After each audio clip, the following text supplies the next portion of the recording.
आज the travel post की team Harda ज़िले के टिमरनी तहसील में है और यहाँ पर हमारे साथ में हैं धन सिंह भलावी जी, जो कि आदिवासी समुदाय के लिए अब दिन-रात मेहनत करते हैं और उनके हक अधिकारों के लिए, आदिवासियों के हक अधिकारों के लिए लड़ते हैं।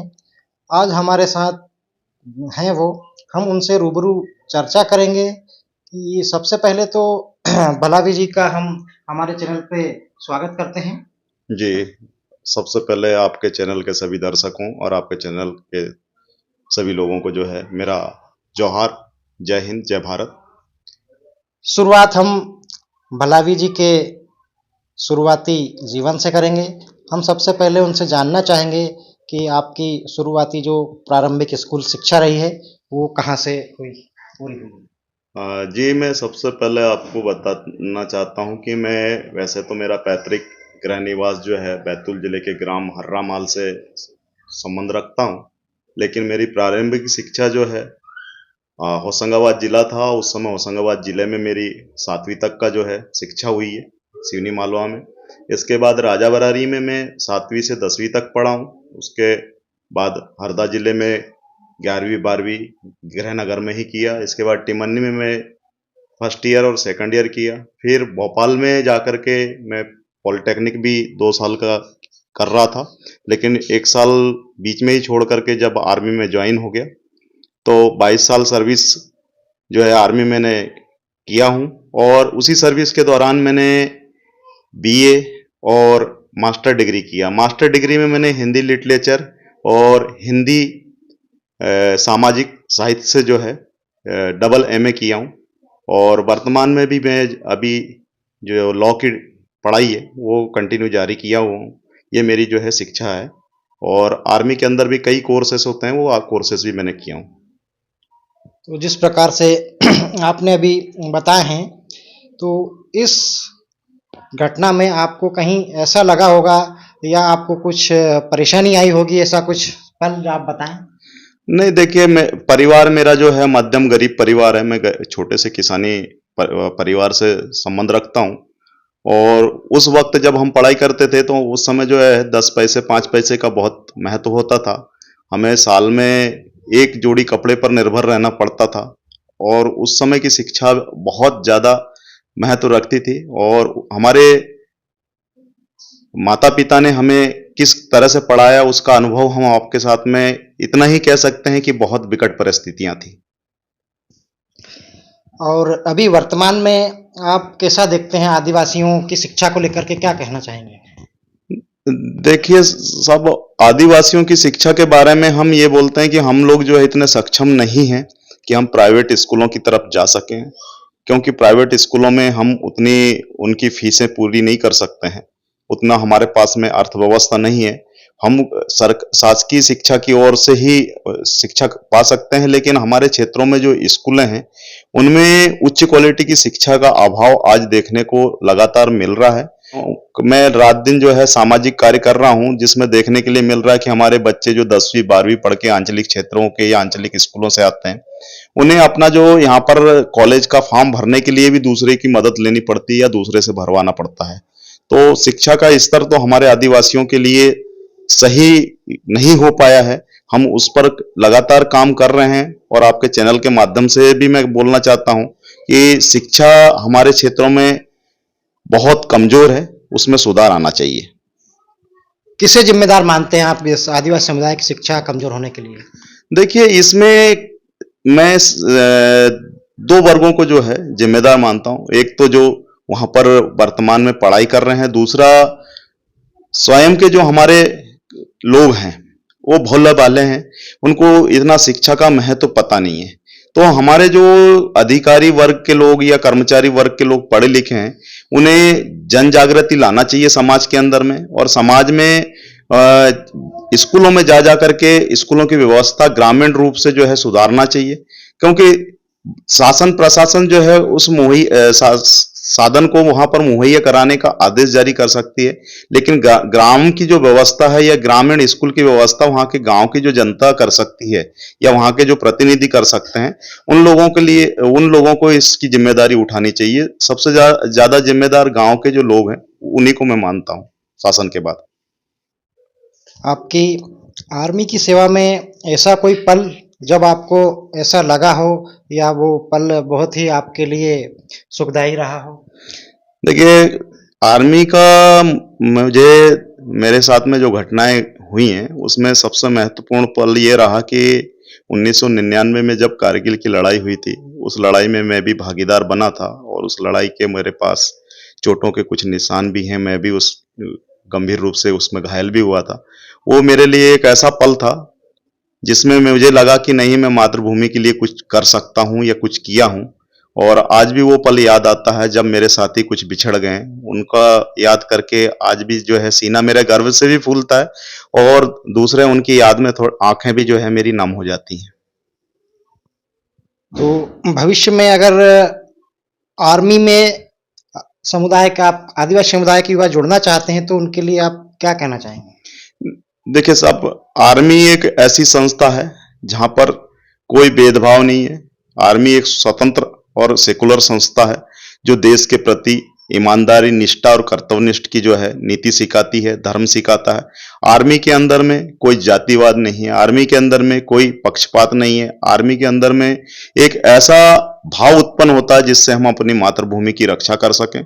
और मैं आदिवासी समुदाय के साथ साथ सभी समुदायों से निवेदन करता हूं और आग्रह भी करता हूं कि हमें कम से कम अपने जीवन का 5 साल, जो अभी नई योजना अग्निवीर चलाई है, इसमें 5 से 6 साल जो है हम देश के लिए जाएं और अपना समय देश को दें और देखें कि हम किस तरह से देश की जो है रक्षा वहां पर करते हैं।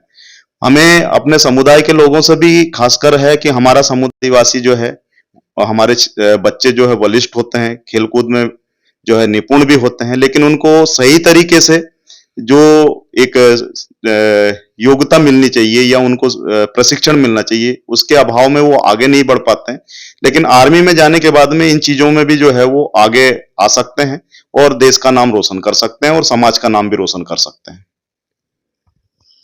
आदिवासी समुदाय के शिक्षा व्यवस्था या उनकी आर्थिक व्यवस्था को सुधारने के लिए क्या आप कोई मुहिम चलाना चाहते हैं या चला रहे हैं?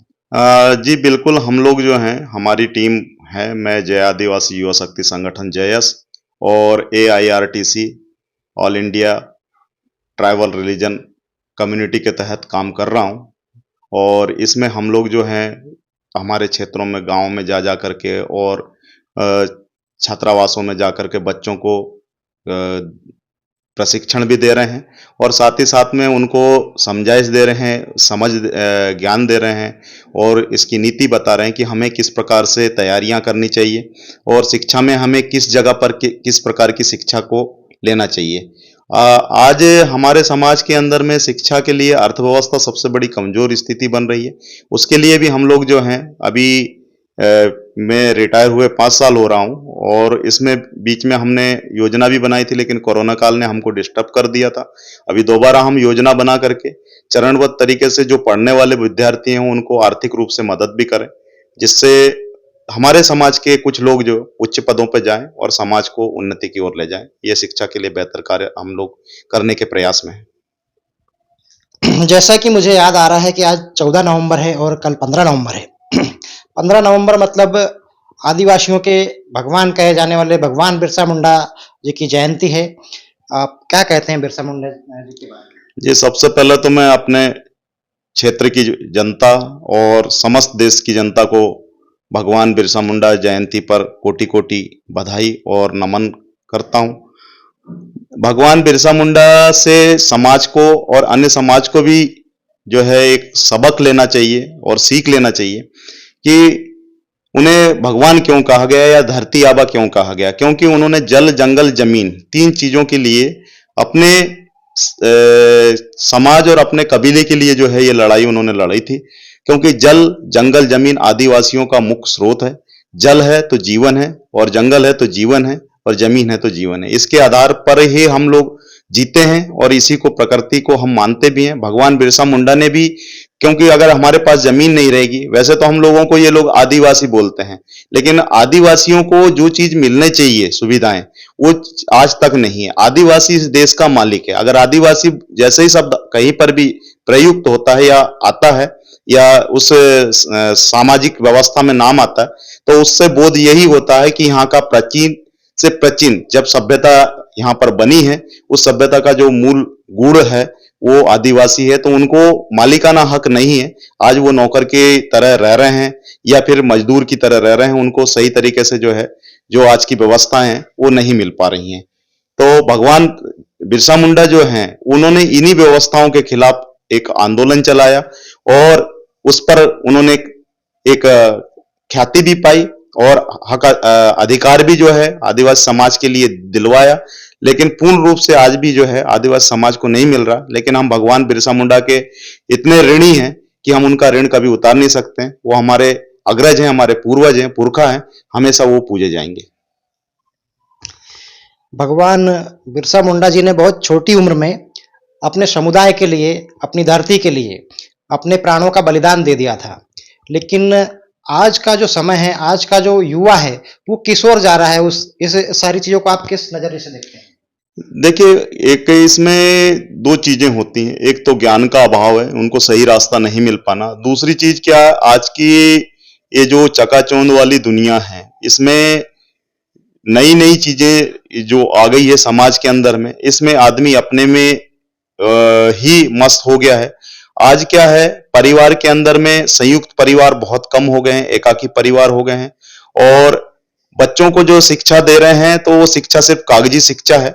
सांस्कृतिक शिक्षा या रूढ़िगत पारंपरिक जो सांस्कृतिक शिक्षा है वो नहीं मिल रही है। इस मामले में एआरटीसी के माध्यम से मैं जो है माननीय राष्ट्रपति महोदय और राज्यपाल महोदय, इनके पास लगातार हम पत्रचार कर रहे हैं हमारे संगठन के माध्यम से कि हमें हमारी जो भाषाएं हैं, जिसमें गोंडी भाषा, कोरकू भाषा, संथाल, मुंडा, ये सभी भाषाओं को 8वीं अनुसूची में रखा जाए और हमारी जो कल्चर है, कल्चर हमारी जो कम्युनिटी है, जिसको हम प्राकृतिक कम्युनिटी बोलते हैं, हमें एक कम्युनिटी का दायरा जो था उस दायरे को वापस हमें दिया जाए। जैसे इन लोगों ने 1951 में खत्म कर दिया। जब भारत के अंदर में प्रथम जनगणना हुई थी तो हमें प्राकृतिक कम्युनिटी के नाम से जानते थे, लेकिन सने सने नाम बदलते गए और 1951 तक आते आते उस कम्युनिटी को जो है इन्होंने खत्म कर दिया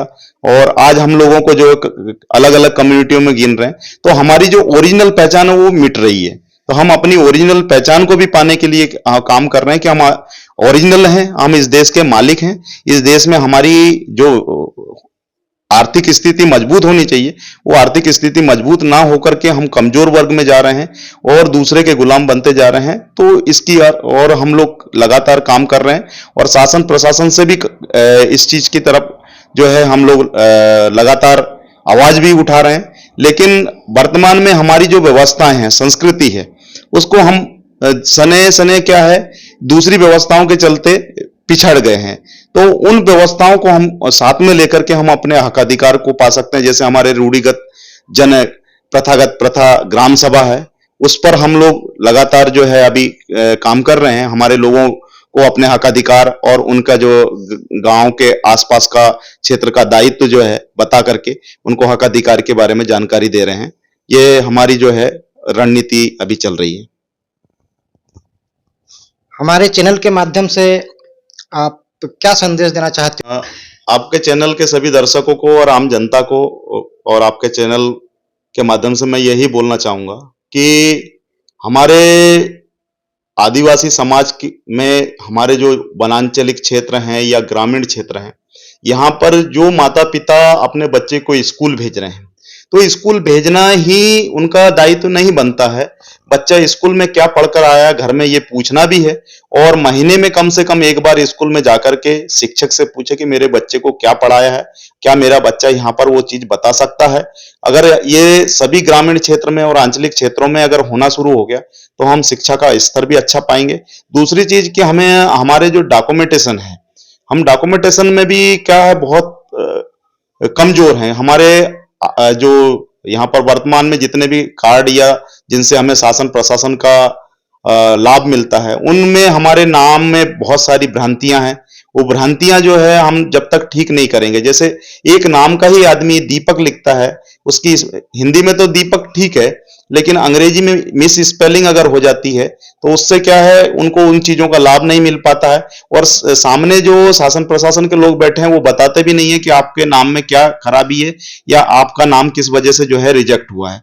तो ये सारी जानकारियां जब तक हमारे लोगों को नहीं, क्योंकि हमारे लोग अभी तक पूरी तरह से शिक्षित नहीं हुए, उन्हें जानकारी नहीं है, तो हम आपके चैनल के माध्यम से ये जानकारी हमारे लोगों तक देना चाहते हैं।